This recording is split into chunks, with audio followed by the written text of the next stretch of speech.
Abonnez-vous sur notre chaîne YouTube Kadhafi Moumoudi pour ne rien manquer. Voilà, vraiment, on a ces mingi na mokola lelo, enfin que nous appelle encore message de la part de l'Éternel parce que nous a envoyé naïe et que nous a fait fils unique naïe. Message à l'Europe ça, to lingi va comprendre ma kamazan. Maintenant, pour envoyer ma kamazan concerner l'Éternel, il faut que c'est basé dans la justice de l'Éternel. Le tout-puissant créateur a lingi batba ye baye. Baye ba mission naye, baye ba programme naye, baye ba vie naye ndengeza et baye ba lo lengeni ni alingi peuple et marché na vie à sanctification na koto sarandeko naye. Waneza o le créateur a lingi vraiment ezala. Et pona yango esengi moto nyonso oyo alingi kolanda l'Éternel. Moto nyonso oyo alingi ko servir l'Éternel. Moto nyonso oyo alingi azala na alliance ya malamu na l'Éternel. Et sengeli a marché na koyekola pe kotosa pe kotiana bisala o tobengi la justice de l'Éternel. Nazali le fils unique du tout-puissant créateur. Nazali l'esprit de l'Éternel. Nazali Emmanuel. Nazali les rejetons d'Isaïe, les rejetons de David. Nazar la lumière d'Israël éternelle. Et Naza l'agneau de l'Éternel. Quand je dis Naza l'agneau, Naza fils de l'Éternel, et ça par rapport à mon esprit. Pambate, tant que le Créateur a cela qui mutuna mokili, a latissa qui est corps. Corps physique. Et ça emballage auto lataka tant que yaka na mokili. Et ça corps ya création. Et corps ya création, et ça la utiliser et pas à l'homme. Et pas l'Éternel, et pas yaba ange, n'est pas même ya diable. Donc, les accords et création, autolataka, potos à toya na katia création. Alors que na kat nabiso, toza ba fils, auto bengami, ya l'Éternel, na mission le créateur a pespiso, maloba o na bisikoyo, et ça confirmé, soko tangiango, na Romains 8, 3. Romains 8, 3 bakomi. Car chose impossible à la loi parce que la chair la rendait sans force. Dieu a condamné le péché de la chair en envoyant à cause du péché son propre fils dans une chair semblable à celle du péché. Maintenant, la justice de l'Éternel. Et ça, loi où l'Éternel appelle si ngai fils de l'Éternel na montagne à Sion, référence biblique. On appelle ça qui est Zalina. Ésaïe 2, 3. De Sion sortira la loi de l'Éternel. Et de Jérusalem, la parole de l'Éternel. De Sion sortira la loi, et de Jérusalem, la parole de l'Éternel. Loi où le tout-puissant créateur a mis na Sion, à travers la pierre angulaire où est Zangamo fils de l'Éternel, et la loi où est concernée, Ngai Natata, c'est pour le salut de l'éternité. Et ça, c'est la loi où le créateur, mon père, appelle ça qui serviteur, mais Moïse, la montagne de Sinaï, et ça confirmé dans Malachie 4.4. Souvenez-vous de la loi de Moïse, mon serviteur, auquel je prescris pour tout Israël les préceptes et les ordonnances. Et ça confirme encore dans Jean 1, 17, il dit, car la loi a été donnée par Moïse, la grâce et la vérité sont venues par Jésus-Christ. Ce qu'on dit la loi de l'éternité où le Créateur a fait un fils unique na Sion, na Ésaïe 2, 3, ce qui peut, oyebi, la loi où le tout-puissant créateur a péci son serviteur Moïse, na montagne ya Sinaï, le deux lois wana, nous avons les deux sacerdoces. Tous un sacerdoce d'Aaron, na sacerdoce ya Melchisedec. Sacerdoce d'Aaron, et autant la loi où le créateur a péci qui son serviteur Moïse. Sacerdoce royal ya Melchisedec. Et d'autres la loi où le Créateur a fait fils unique, la pierre angulaire, le rocher d'Israël, la montagne de Sion, dans Ésaïe 2, 3. Tant que le sacerdoce peut changer, la loi peut changer. Donc, ce qu'on dit, différence entre les deux lois par rapport au programme où le Créateur a fait ça qui n'a 7 jours. Parce que le programme est basé sur 7 jours. Du premier jour au 6e jour, ils attendent où appelle si serviteur naïe, lévite, Moïse, Aaron. du premier au sixième jour, loi où ils ont dirigé, bah jour c'est la loi où le Créateur appelle ça qui Moïse. Référence biblique au Tangi dans Exode 31, 12 à 18. Alors, loi où le Créateur appelle Singaï fils unique. Nation, il y a un des autres sacerdoce, il y a Melchizedek. Voilà pourquoi, déclaration le Créateur, le bas pour Nangaï fils unique concernant sacerdoce, au Tangiango, dans Hébreux 5, 1 à 5. Babi, dans Hébreux 5, 1 à 5, dans une partie essentielle à 5, le Christ ne sait pas attribuer la gloire de devenir sacrificateur de lui-même. Il obtient de celui qui l'a dit que tu es mon fils, je t'ai engendré aujourd'hui. Et encore, comme il dit d'ailleurs, je serai pour toi un père et serai pour moi un fils. Et comme il dit, tu es souverain sacrificateur pour toujours, selon l'ordre du Melchizedek. Nga le fils unique du tout-puissant créateur, naza sacrificateur, souverain sacrificateur, na sacerdoce, ya Melchizedek, Oyo est basé sur gouvernement l'éternel pour l'éternité. Alors, Aaron, Asa sacrificateur et sacerdoce, est basé sur la loi, où le Créateur appelle ça qu'à Moïse. Alors, différence entre les deux, est que loi et Moïse est basé sur la chair, et loi où le Créateur appelle Singaï fils unique est basé sur l'esprit. Maman, papa, la nanga bien. Makamna oloba awa est makamwa solo. Ce balobi na yoko voilà le Messie akoya de konangai batuana siki bakute nangaiti. Maman, papa, pasteur mondimi na confirmé yo. Le Messie, le Christ, oyo bozo c'est un monde ezali nga. Quand je dis zanga, c'est dit quoi? Makamunyo so o le créateur de tout puissant aloba ponanga Christ, yango o neko kokokisa. Fongo la Bible, na kati ya Bible, oye bangai kinaza Messie Christ na bakombo o izo identifié ngai. Tanga esika bakomi la lumière d'Israël. Na peso verset, il y a la lumière d'Israël au tangi Ésaïe 49 1 à 12. Ésaïe 49 1 à 12 est sa mission nanga. Au tangi encore Ésaïe 10 17. Ésaïe 10 17 bakomi boye. Car la lumière d'Israël deviendra un feu, et son sein une flamme de feu qui consumera et qui devra les épines en un seul jour. Autant il y a encore le rejeton, autant il y a encore la pierre angulaire, dans Zacharie 3. Zacharie 3, au bandit lecture de 6 à 9. Ngana Tangelio, verset 7, bakomi. Le tout-puissant créateur, le dans Zacharie 3, au bandit lecture, dans 6 à 9, ngana zu partie à 7. Il dit, pour ce qui est de la pierre que j'ai placée devant Josué, il y a 7 iés sur cette pierre. Et je graverai moi-même ce qui doit être gravé et j'enlèverai l'iniquité de ces pays en un seul jour. Maman, papa, pasteur, mon dimina, confirmé yo, le Messie, le Christ, au Bozela Rawayan monde, et Zangaï, et Naza Ana Katia Congo Kinshasa.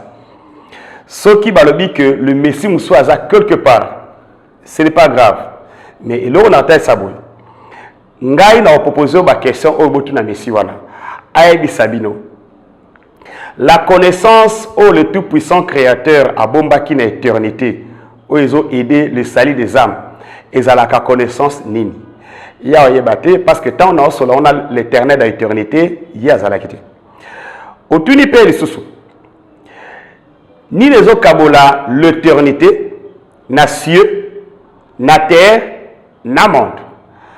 Aoye bate parce que tant on a bandé ko salango ye azalakité. Alors comprendre maintenant le bas eza solo. Ce qui a na opé sa message et que tant ko salamuke naza libre.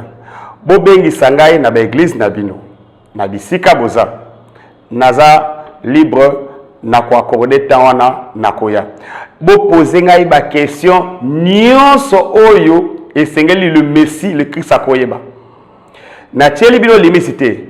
Posenga ba question na makambo ezalaki avant création oyo parce qu'avant création nazalaki confirmé na version na pesino ezalaki avec création otangi Proverbe 8 22 à 32. Proverbe 8 22 à 32 ngala tangi le partie essentiel bosso. Proverbe 8 22 bakomi boye L'Éternel m'a créé la première de ses œuvres, avant ses œuvres les plus anciennes. J'ai été établi depuis l'éternité, dès le commencement, avant l'origine de la terre. Sur la version, il y a toujours un gars. Na ba question na répondre. Vous posez la question ezala qui avant création na répondre. Vous posez la question ndenge création nyonso esalamaka parce que zangaye nde na salaka création oyo. Eza confirmé na Colossiens 1. Colossiens 1 au tangi de 12 jusqu'à nasé au comprendre rôle nangai. Alors, Congo eza pays moko eza terre prophétique. Parce que dans une émission d'Angaï, Mabele, le tout-puissant créateur, appelle ça qui Abraham, son ami, et Zalaka A na Congo. Autangi, na Genèse 15-18. Genèse 15-18, le tout-puissant créateur, à travers son serviteur Moïse. En ces jours-là, l'Éternel fit l'alliance avec Abraham et il dit, je donne ces pays à toi et à ta postérité, en commençant par le fleuve de l'Égypte, jusqu'au grand fleuve et au fleuve Euphrate. Parti à terre où ils ont cité dans Genèse 15-18, ils ont représenté le Congo. Et pour les Messie, il faut comme là na Congo. Ils ont confirmé au Tangi na Michée 5. Michée 5, on va lecture de 1 à 5. Et toi, Bethléem, Ephrata, petit entre le millier de villes de Juda, de toi sortira pour moi celui qui dominera sur Israël, dont l'origine remonte aux temps anciens, au jour de l'éternité. On a pris un programme d'Angaï. Alors, ne les abouille. Tant au Iferinaya, ils ont na 7e jour. Autant Zacharie. Zacharie 14, 1 à 12. Et précisé que Ngaï Messie Christ na 7e jour, le temps de la fin, vers le soir. Le soir, ils ont et Bandeli. Il y soir, il y matin, c'est fait les premiers jours. Nous avons compté jour à soir à ce qui na matin. Ce qui fait que na matin, il y a millénaire au côté, il y a 2000 ans. Donc, programme est yango, ils ont terre promise, ils ont terre où ils ont babattu, belé baroya pour bazoa, programme, prophétie à l'éternel, comme dans la Katali, ils ont terre où connaissance de l'éternel et que banda awa et parcourir le monde entier. Boka maté ceux qui ba messager de l'éternel, bazo tabi pai na bi pai bazo ya pe awa. Bazo ya awa pour comprendre le message où ils ont l'éternel. Koutu na sepeli pambaté un messager encore envoyé de l'éternel concernant Makamutu Nzambe, pape Nayoki qui est Azoyape Awa. Alors, Eza et Sengomaka, c'est encore pour Nanga, parce que Ndaku Oye Mbrabapaya, Eza Ndaku Oye Pambola Makasi. Arrivé Naye et vous allez très bénéfique pour na biso, na pour na serviteur Moussousou. Tu as acquérir connaissance basée sur documents, Oyo, prophète Yakala, Batika, message. Oyo, l'éternel appelle ça un prophète Oyakala, Oyo a connaissance des bases de données. Il y a malamu qui édifié le monde entier à travers le messager pape. Donc, vraiment, ils sont mingi, ngai pe naza awa, celui ba obengi sanga pe ngai. Et vous appelez malamu na réunion na pambate, naza le fils unique de l'éternel, naza na connaissance depuis l'éternité ti awa. Pambate Bible oyo monde tezotanga eza ngai nde na koma kango na confirmer bino ngai nde na koma Bible wana eza syllabus na ngai na yebi ba programme nyonso eza na kati ba langage nyonso eza na kati écoute na informer bino Bible komi na 4 langages: langage des hommes, langage du prophète, langage des anges, na langage de Dieu. Les 4 langages na tchaka na Bible. Na tchaki langage des hommes puisque les hommes aussi ont parlé dans la Bible. Natie langage du prophète, parce que les prophètes aussi ont parlé de la part de l'Éternel. Natie pe langage à ange, ange pe balobaki, et ils na katina langage de l'Éternel Dieu. Donc les 4 langages mentionnés dans la Bible, ils ont défini la langue, soit langue française, lingala ou anglais pour l'enseignement pour la batutu. Vraiment, na souki siwana pour la lelo, na pe nos messages et c'est mon angai, ils ont que pour comprendre ma kamanzambi. Batebele bazometuna. Comment na koyeba ngai naza na l'éternel olongo? Maman, papa yokanga bien. Le tout-puissant créateur, mon propre père. Puisque yenda tangi singai, yenda botingai, na bimi na kat nae, na wuti na kat nae, yende abande kopesanga musala o depuis l'éternité. Soko lingo yeba ozana l'éternel. Et loko liboso. et Seigneur au comprendre le langage à l'Éternel.